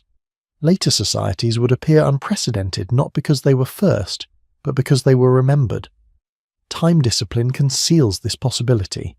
By anchoring chronology to writing, it elevates documentation over experience. What is not dated becomes undated. What is undated becomes irrelevant. Yet human experience does not unfold linearly. Trauma loops, ritual repeats, seasons return, bodies age cyclically. The insistence on linear time reflects administrative need more than lived reality. Ancient societies balanced these modes uneasily. Calendars imposed order, but festivals reenacted recurrence. Kings ruled sequentially, but myths spoke of eternal return. The tension remained unresolved. Over centuries, linear time gained dominance. It suited expansion, planning, and accumulation. Cyclical time retreated into religion, art, and marginal practices. Modern civilization inherits this dominance. History is taught as progression. Collapse is framed as exception. Deep time is flattened into stages. Yet the Earth does not behave linearly. Climate shifts abruptly. Ecosystems tip suddenly. Sea levels rise non-linearly. These realities challenge progress narratives, just as they challenged ancient ones. The silence before Sumer grows heavier in this context. It suggests that time did not begin with writing, but was reinterpreted by it. That what lies before was not timeless, but differently timed. If civilizations existed before, their disappearance may reflect temporal mismatch. They may have flourished under conditions that later vanished. Their time ended not because it was primitive, but because it was contingent. Sumer's achievement may have been not invention, but synchronization, aligning society, ritual, and record with a temporally stable climate window. History begins when time allows it to be written. When that window closes, history fragments again. Writing survives longer now, but vulnerability remains. The belief in permanent progress may be another form of time discipline, one that numbs awareness of recurrence. The ancient partitioning of time around catastrophe may have been wiser. It acknowledged that endings occur, that worlds change completely, that memory must adapt. Modern resistance to this idea is understandable. It threatens certainty. It suggests that what we build may not last. Yet the deeper past whispers this lesson repeatedly, through myth, through anomaly, through silence. Before the first line of Sumerian history was written, time had already learned how to break. What writing did was not prevent that breaking, but arrange it into a story that could be lived with. The question is whether we have mistaken that story for the structure of reality itself, and whether in doing so, we have lost sight of how many times time has already begun again. As symbols endured where explanations failed, another tension emerged, one that modern sensibilities often underestimate. It is the discomfort produced when evidence refuses to align with expectation. Not contradiction, but excess. Too many signals pointing in the same direction, without permission to connect them. In the centuries since Sumer, history has been trained to value restraint. Claims must be narrow. Conclusions must be bounded. Correlation is treated with suspicion. This discipline protects against fantasy, yet it also discourages synthesis.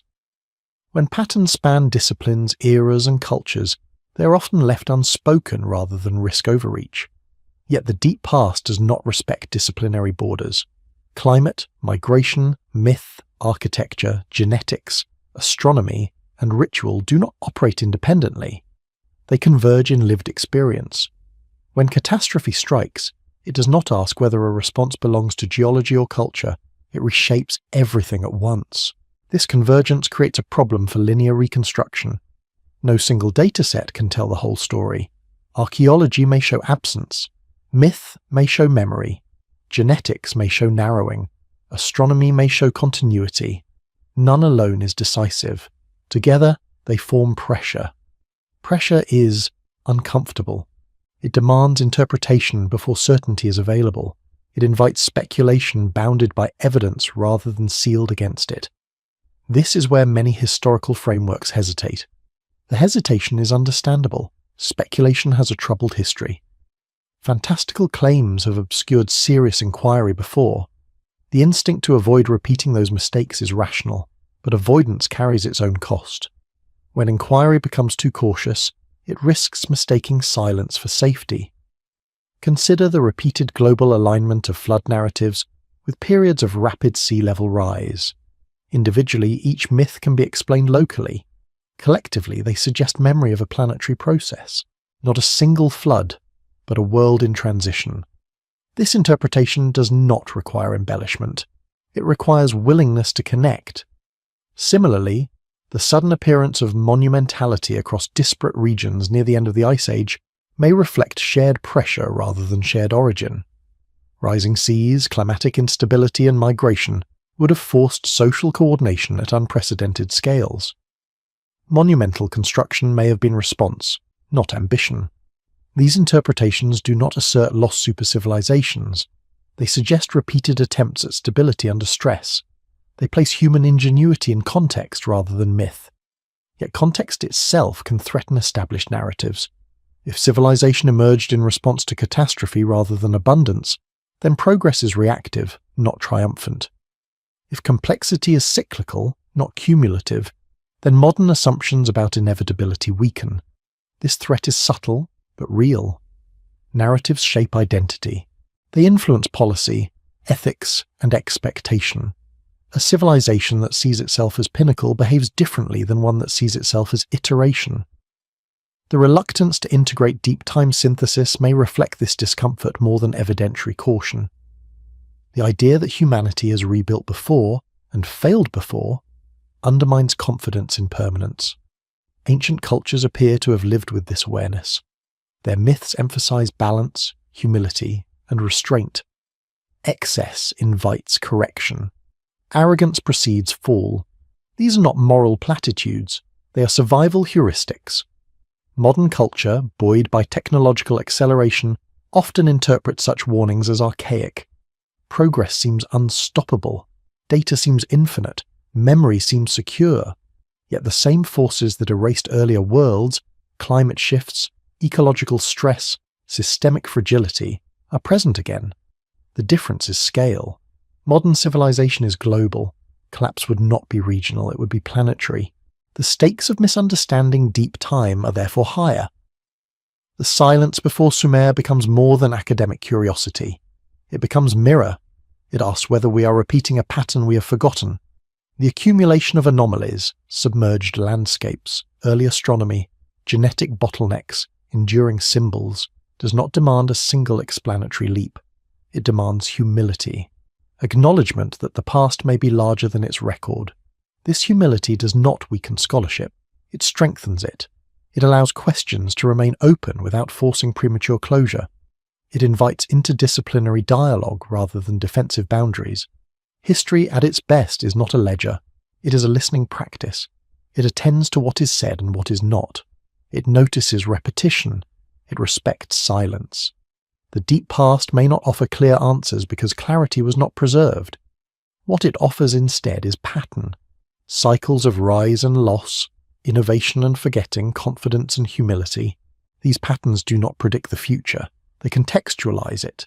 They remind us that survival has never been guaranteed and that memory has always been selective. Before Sumer wrote its first line, humanity had already navigated endings. It had already learned caution. It had already encoded warning into myth, ritual, and symbol. What writing did was not begin that learning, but formalize a fragment of it. Everything else continued quietly, beneath the surface, outside the archive.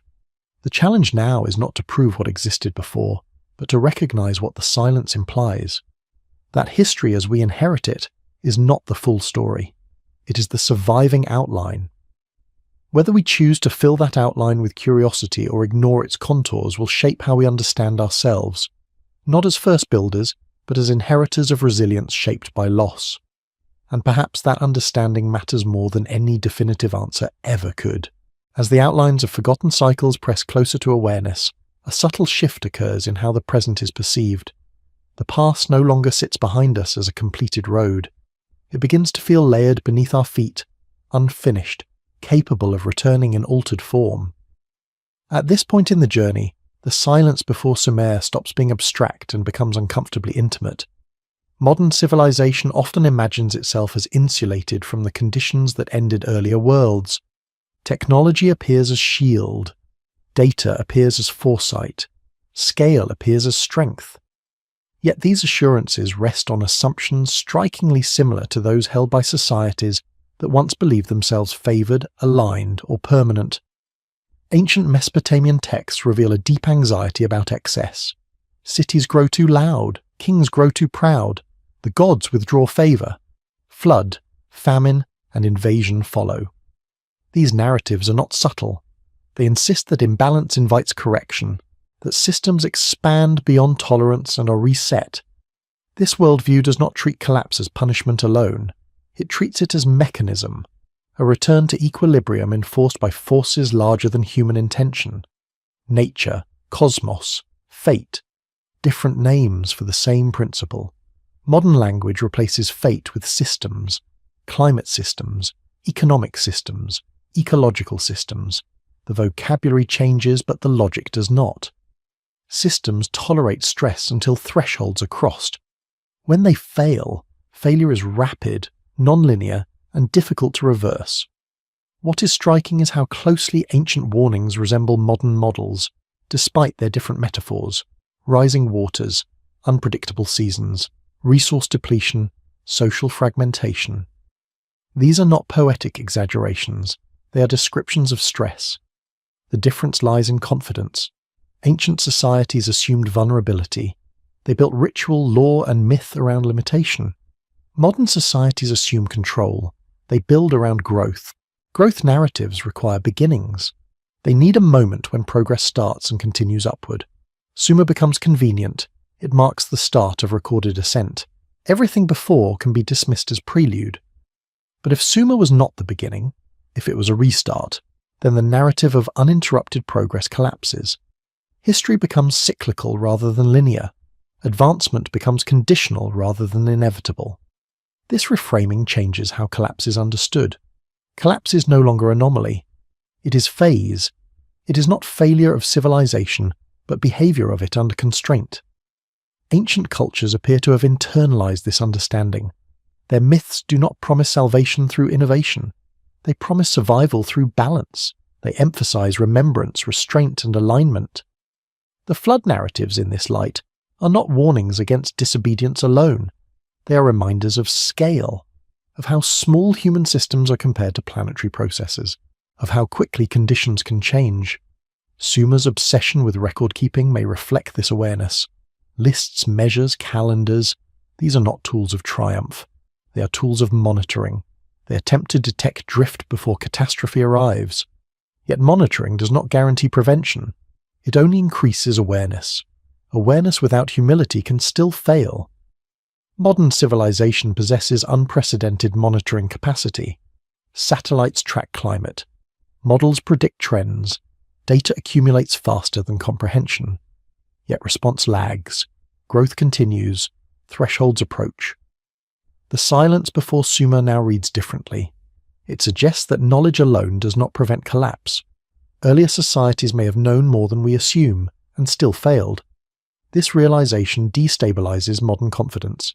It suggests that intelligence and technology are not sufficient, that social choice, restraint, and willingness to adapt matter more than raw capability. Ancient myths encode this lesson repeatedly. Heroes fail not because they lack skill, but because they overreach. Gods intervene not to advance humanity, but to limit it. Survival depends on knowing when to stop. These themes resonate uncomfortably with the present. Resource extraction accelerates. Ecosystems strain. Inequality widens. Systems grow complex and brittle. Warnings accumulate. The question is not whether collapse is possible. History suggests it is inevitable under certain conditions. The question is whether memory of past collapse can alter trajectory. This is where the deep past becomes relevant, not as curiosity, but as mirror. If civilizations have ended before, then endings are not abstract. They are human experience. The absence of clear records from before Sumer may itself be a warning. When collapse is total, memory does not survive cleanly. What remains are fragments, symbols, instincts, unease. Modern reliance on digital memory may be more fragile than clay. Data requires energy. Archives require maintenance. Infrastructure requires stability. The assumption that memory is permanent may be illusion. Ancient societies understood impermanence intimately.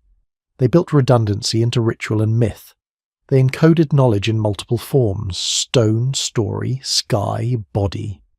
Modern civilization concentrates memory in centralized systems. This concentration is efficient and risky. When systems fail, failure cascades.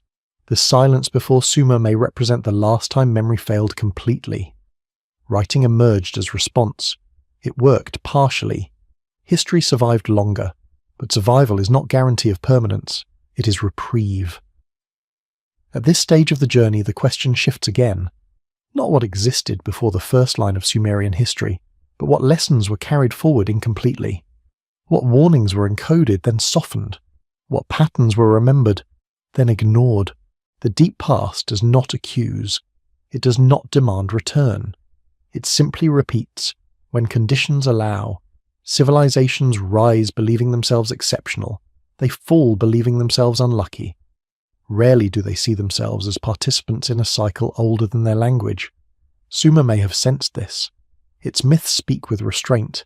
Its records avoid triumphalism. Its gods are anxious. Its heroes fail. That tone is easy to overlook when focusing on achievements. Yet it may be the most honest inheritance of all. Before writing began, humanity learned something difficult about survival, that success contains the seeds of instability, that growth invites correction, that memory matters, but humility matters more. As the present accelerates, the silence before Sumer grows louder, not as instruction, but as resonance. It reminds us that beginnings are often restarts, and that the past we cannot see may still be shaping the future we assume is new. What remains uncertain is whether this time awareness will arrive early enough to matter, or whether once again history will continue only after it has been forced to begin again. As the journey approaches its farthest edge, the question that once hovered at a distance now settles close to the present moment. If Sumer was not the beginning but a recovery, and if memory before it fractured under pressure, then the deepest uncertainty is no longer archaeological. It is existential. What does it mean to inherit a civilization that may itself be an echo? The earliest written histories give the impression of solidity. Dates, lists, laws, boundaries. They feel firm because they survived. Yet survival can be misleading. What endures is not always what mattered most, only what was most durable under specific conditions. Clay tablets survived where coastlines did not. Stone temples survived where wooden cities vanished. Writing survived where voice faded. This imbalance shapes perception. We assume that what survives is what defined the age. But survival is a filter, not a mirror. It favors certain forms of knowledge and punishes others. Over time, this filter creates the illusion of origin. If earlier civilizations organized themselves differently, less centralized, more oral, more coastal, more adaptive, their disappearance would not mean insignificance. It would mean vulnerability to forces they could not control. Their loss would say more about environment than intellect. This reframing dissolves the hierarchy we often impose on the past. Instead of primitive to advanced, it suggests exposed to sheltered. Instead of ignorant to knowledgeable, it suggests flexible to rigid. Civilization becomes less a ladder and more a shoreline, advancing and retreating with conditions. The silence before Sumer then becomes legible not as emptiness, but as submersion. Knowledge did not vanish into nothing. It slipped beneath the threshold of preservation. What survived did so by adapting. Memory learned to travel lighter. It hid in myth, ritual, symbol, and instinct. It shed detail to preserve pattern. It sacrificed clarity to ensure continuity. This adaptation explains why ancient texts often feel indirect. They gesture rather than explain. They circle rather than conclude. They warn without instruction. These are not failures of articulation. They are strategies of endurance. Modern expectations of precision may be misaligned with this strategy. We look for dates where there are rhythms. We look for events where there are cycles. We look for inventions where there are recoveries.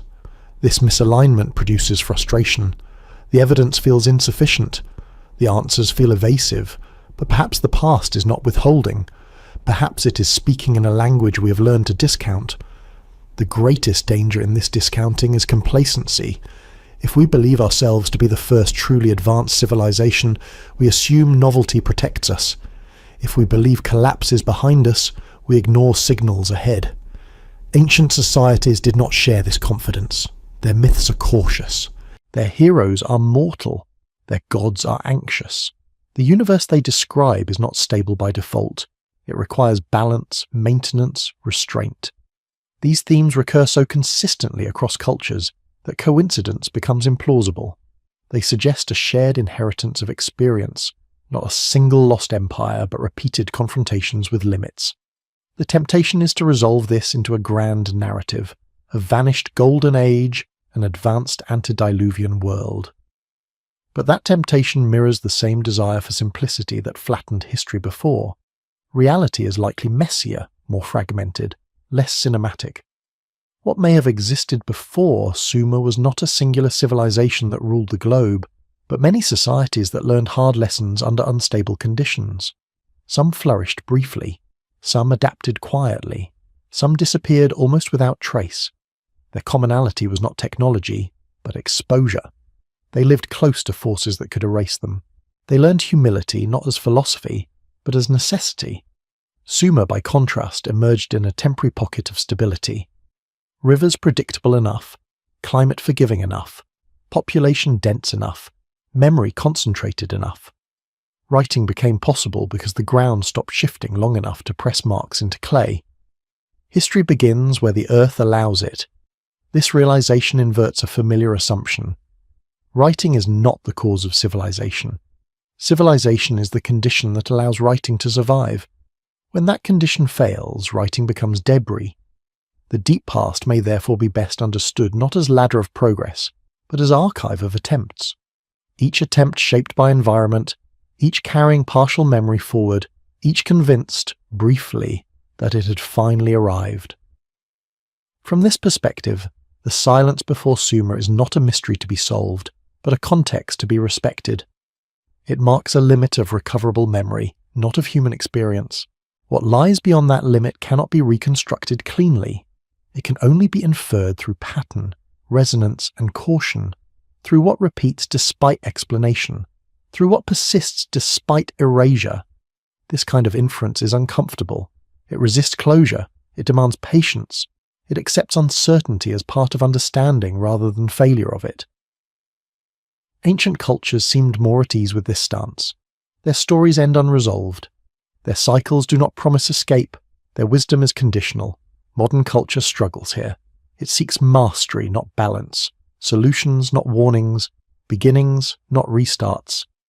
Yet the growing convergence of evidence, from climate science to archaeology to genetics, suggests that restraint may be the more advanced posture, that remembering collapse may be more valuable than celebrating ascent. If civilizations existed before Sumer, their greatest legacy may be negative space, a silence that forces humility, a gap that resists triumphal narrative, a reminder that survival is contingent. The first line of Sumerian history does not stand at the edge of nothing. It stands on compressed depth, on layers of lived experience that could not survive intact. What we call prehistory may simply be history that exceeded the carrying capacity of memory. As this journey nears its end, the question becomes less about proof and more about posture. Whether we approach the deep past as conquerors of mystery or as listeners to warning. The silence before Sumer does not demand belief. It invites attentiveness. It suggests that something ended so completely that starting again felt like beginning. And if that has happened before, then the present is not exempt from the same possibility, only temporarily insulated from it. What remains uncertain is whether we will recognize the signs early enough, or whether, like those before us, we will only understand the shape of the past after it has once again slipped beneath the surface, leaving the future to explain what we failed to remember. At the end of this long descent into the space before history, something subtle becomes clear. The question was never truly about what existed before the first line of Sumerian history. That line, once so sharp, now feels porous, less a boundary than a scar. It marks not a beginning, but a moment when remembering became possible again.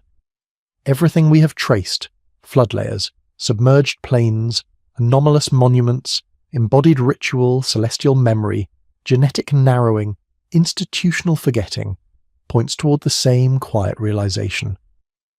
Human history does not unfold as a clean ascent. It behaves like a tide, advancing, retreating, leaving behind patterns that only make sense when viewed over immense spans of time.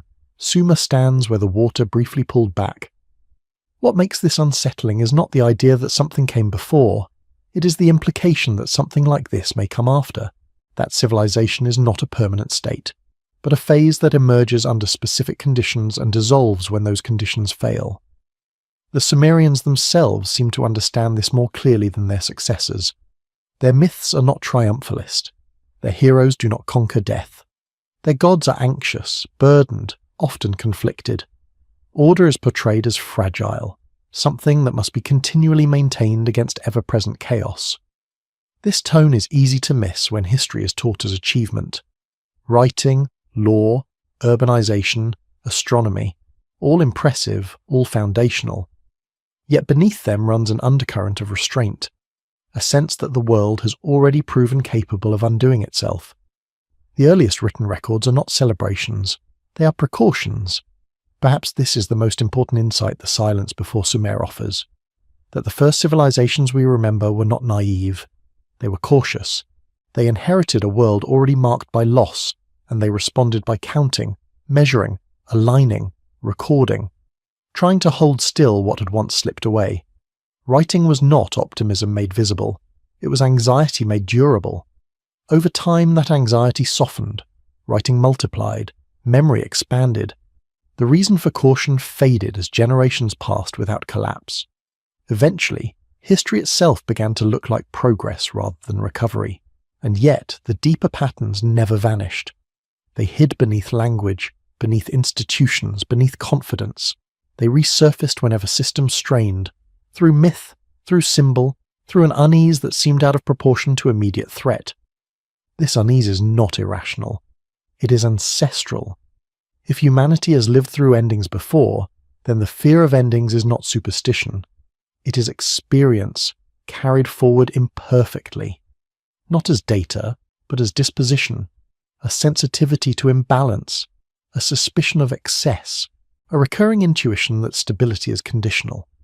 Modern civilization often treats such intuitions as pessimism, but ancient cultures treated them as wisdom. They did not believe the world was destined to improve indefinitely. They believed it had to be tended, that harmony required restraint, that forgetting limits invited correction. In this sense, the silence before Sumer is not empty. It is instructive. It tells us what happens when memory fails completely, when landscapes vanish, when populations scatter, when knowledge cannot be carried forward intact. What returns afterward is never identical. It is reduced, adapted, cautious. Civilization resumes not from its peak, but from what remains. This reframes how we see ourselves, not as the culmination of a linear journey, but as participants in a long sequence of attempts, some remembered, some lost, some partially recovered. The danger lies in mistaking survival for inevitability. The Sumerians did not know they were first. They did not call themselves founders of history. They recorded what they could, perhaps aware that recording itself was fragile, that clay breaks, that floods return, that order dissolves. They wrote anyway. What existed before them may never be fully recovered. Too much land is underwater. Too many voices are gone. Too many selections have already been made by time, power, and chance. But complete recovery may not be the point. The value of this inquiry lies not in certainty, but in posture, in learning to hold the present less arrogantly, in recognizing that complexity does not guarantee permanence, in understanding that memory, whether written, embodied, or symbolic, is always partial. History, when treated as a straight line, invites complacency. When treated as a cycle, it invites care. The deep past does not offer prophecy.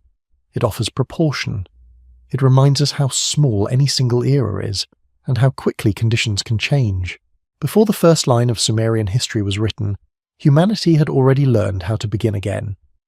That knowledge did not survive as instruction. It survived as pattern. We are still living inside those patterns.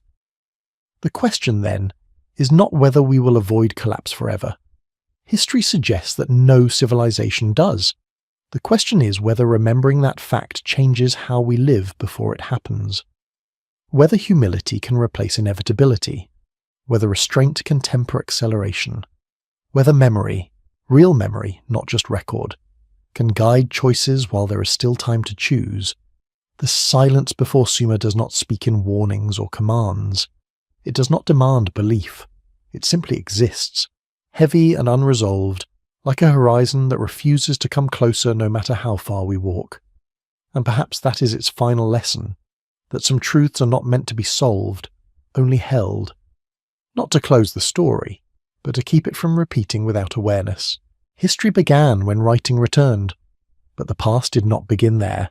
It waits beneath every civilization, patient and quiet, until conditions are right, either for memory to deepen or for the world to begin again.